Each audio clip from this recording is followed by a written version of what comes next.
All right, so what'd you bring Waffle in for today? Well, she's vomiting and won't eat. Anything happen after the turkey dinner last night? We were feeding her a lot of scraps. I don't know if that's very good or not, but It might have just been too many yesterday. Whatever, we'll have to see, huh, girl? Welcome to this week's xConnect Northwest. I'm your host, Greg Mills, and today we are joined by Dr. Sue Kitchell, a veterinarian from Moscow, Idaho.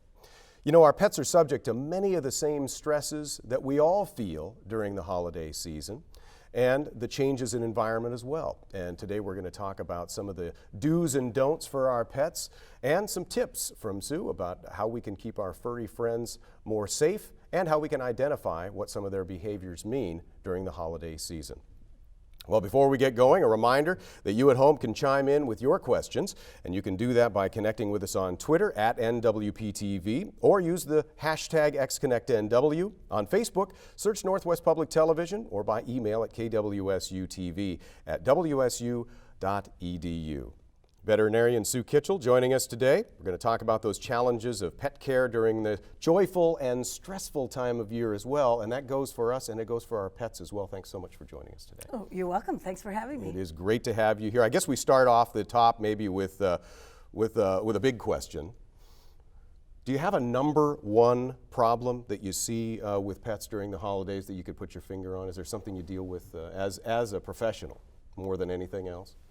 I would say in dealing with cats and dogs, our number one problem is usually what they ate. And because we're all in, adventuring out, doing all kinds of nice cooking, I think the animals will find a way to get their tasty treats also, whether it's off the table or raiding the garbage. Probably one of our most common things the day after is the garbage gut, as we call it. Now, is that more the fault, I would imagine, of us as pet owners? Do we change the way that we go about treating the animals during the holidays, maybe because we're sort of changing our own routines a little bit? Is that fair to say? Oh yeah, I would think so. And I think we get a little lax, after dinner, we're all tired, hanging around, socializing. That's when I think the dog, usually it's dogs, know that it's time to, okay, what can I sneak into and find something? So I think, we're all kind of responsible, but yeah, keeping a closer eye on it would certainly help. And what should we do about identifying that? Well, you go in knowing that, and that's one thing. But how do you go about making sure that your pet's safe just from that big problem of maybe of getting into the food one way or the other? What should we keep them outside more? Should we work with if we have children? Do we kind of assign one of them to watch the animals? I don't know. What would you I would think? say all of the above for sure, Greg. Well, one Thanksgiving we left everything outside in a box, and the beagle broke into the box and ate it all. So, for sure is keeping it up high. I mean, most of your little dogs can't get up high, so keeping it on a table. We do use the table outside. Honestly, probably just keeping it high. And if you've got a really bad dog, I usually keep them crated up at least after dinner for an hour or two, just because you can't watch everything.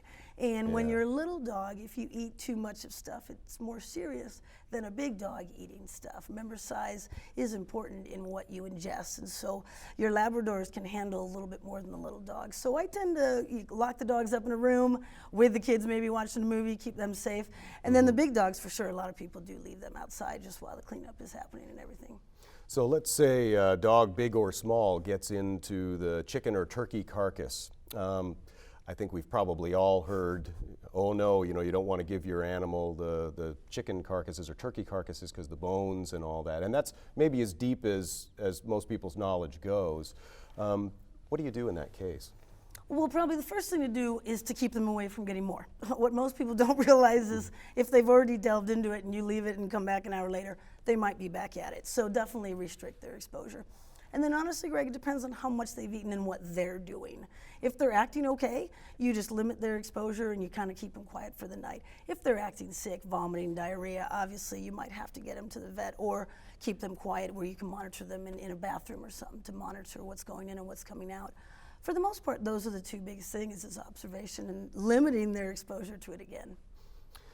I know we couldn't be 100% sure, but most of the time we would maybe discover an animal in some sort of distress, and we wouldn't necessarily be able to put our fingers on what the animal had gotten into until maybe we found a few clues here and there. Right. But dogs are, I've noticed, pretty quick about taking care of whatever food they want to ingest. They waste no time. Right, They're you not walk into like the room and cats. all They you don't- see is what's just about barely left of it. So yes, are there, of course. I don't know if there are any particular signs you can look for, and how big of a worry it is if those bones. Is that really a big concern? The bones aren't, again, size is important. Your Labrador is probably going to digest those bones okay. Not to say they won't need to potentially see the doctor the next day, but your big dogs their body can break those down. What they worry about mostly with chicken and turkey bones is that they're very brittle, and so then they can break when they're traveling through the intestine. A lot of big dogs can handle that, and it shouldn't be a problem. Your little dogs are a little bit more of a concern, and I think the biggest thing for people to look out for, Greg, is change in behavior.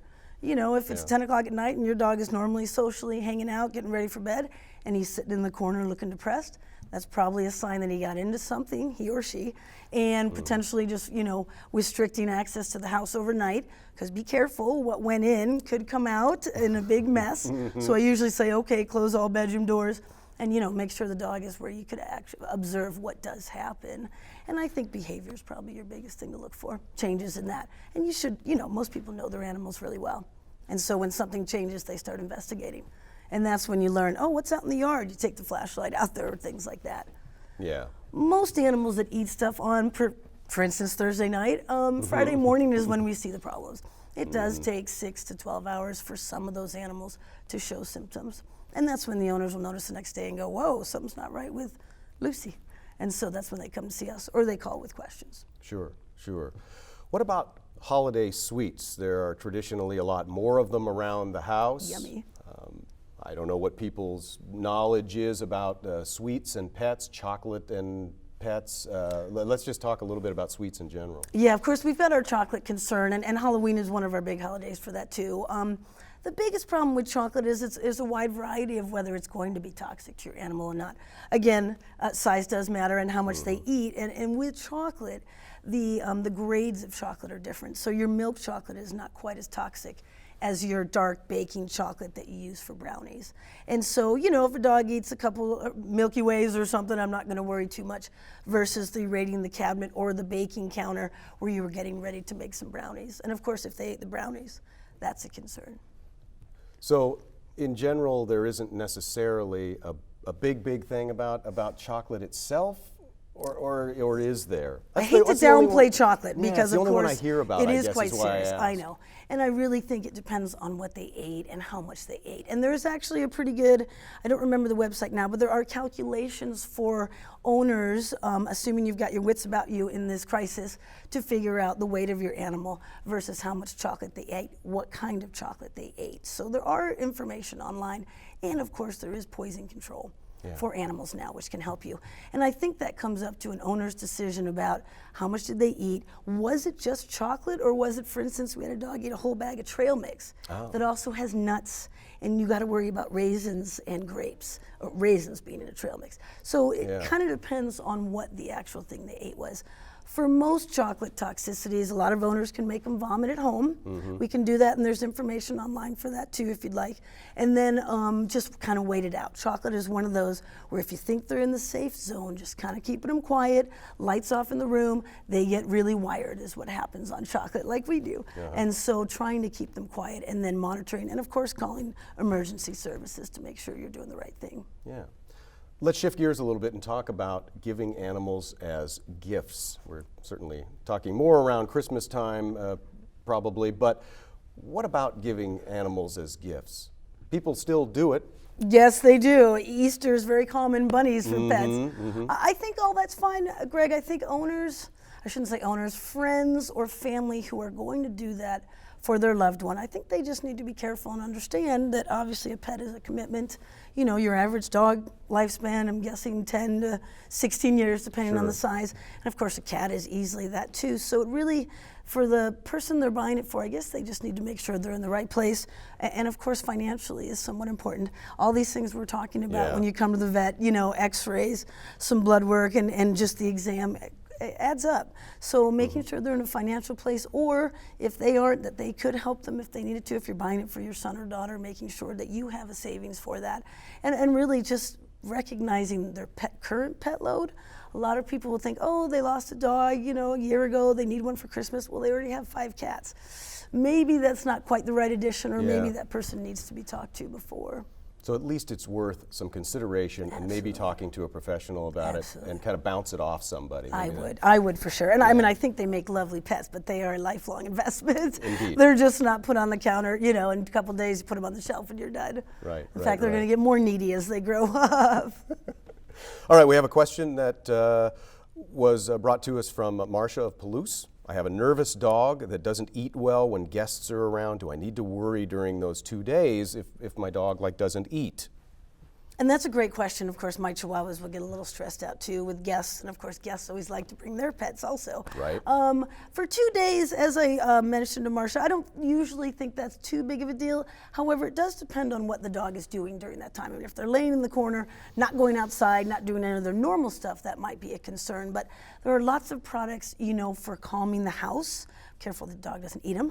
Lavender scent is a calming thing, so people can buy lavender oil, put it in, you know, they do a lot of stuff for scents in the house these days. Okay. So picking a scent that is calming. Obviously, if your animal's a little dog and it has a crate, maybe the crate just needs to be set up in your bedroom, a familiar place, food and water in there, and let them be. I mean, that's what I'm going to do with my Chihuahuas, is set them up and let them be set up in my kids' room. Other than that, I guess canned food. I mean, bringing out the really special food to make sure they do want to eat and they have an appetite, either at night when the house is quiet. The biggest problem, I think, is the noise level, you know, with guests and, of course, their pets, dogs barking and all that stuff. So when it's quiet, maybe offering them some canned food and trying to have some one-on-one time with them. And I suppose you have to be in tune with your own animal's behavior to at least a certain extent.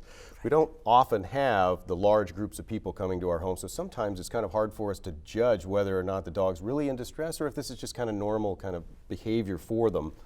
And that's not just dogs. I know my cat is, you know, turns into a bit of a zoo when there are a lot of people around. Yep. It's gotten better over the years. Marcia has a secondary question that I want to ask there as well. She also asked about the danger of her cat chewing on holiday ribbon. The cats are batting the ribbon around, right? I just brought the garland out last night too, and my cat was like, oh, what you doing? Yeah. So of course, cats with hanging things, things around trees, things on, you know, ledges on top of fireplaces that are hanging over. That is a cat's dream, you know, if I hit it, what'll happen to it? It might come down and I can eat it. So obviously them eating the ribbon isn't a good thing. And that's where I would use if you want to keep your decorations up, I would use some kind of, they make a lot of deterrent sprays. I was reading online about eucalyptus oil, and remember, cats with citrus, ooh, they don't like that. Not that you're gonna want that aroma in your house either, but that'll be a choice you make. But citrusy smells along the Christmas ribbon. Personally, my cat ate ribbon her whole life of living. She ate it and it came out fine. So there are cats that can handle that, but if you do see it and you're really worried, I would move the ribbon up if you could out of reach, or put on some bitter spray, some eucalyptus oil around the area to see if it can't deter the pet. Okay. And of course, always yelling at them. But then they do it when you're in bed, when you can't yell, so. All right, quickly, as we're running out of time. Wow. I know. Great. Resources available for pet owners who want to just learn more. An emergency is an emergency. Right, We know what we're going to do course, probably yes. if we've had pets for a while. But what about resources available? Well, there is a great amount of stuff online for sure. Our website, animalclinic.org, has got a lot of references for your holiday stuff, or just general stuff, of course. And then the WSU Vet School website is very nice for, first of all, their emergency services and the phone number to call. I think they have their fees on there, and also some of these toxins we've talked about. Or we haven't yet, but for the holidays, they've got chocolate on there. Again, I think they've got a calculator to calculate out potentially concerns, and mistletoe and all those, amaryllis, lilies, all that stuff. They have a great toxic website too to learn about that. Well, I hope we can have you on again and talk more. There's lots more to talk about. It went by quick. Dr. Sue Kitchell, thanks so much for joining us today. Thanks for helping us out. We hope you enjoyed the show today. I know I certainly did, learned a lot, and there's a lot more to learn. You can stay connected with us all week by tweeting us, Facebook, Add us to your circle on Google+. You can email us at kwsutv@wsu.edu, or you can send us your show ideas as well. We would love to hear from you. If you missed any part of today's show, don't worry. It'll be available online at nwptv.org. Thanks for joining us.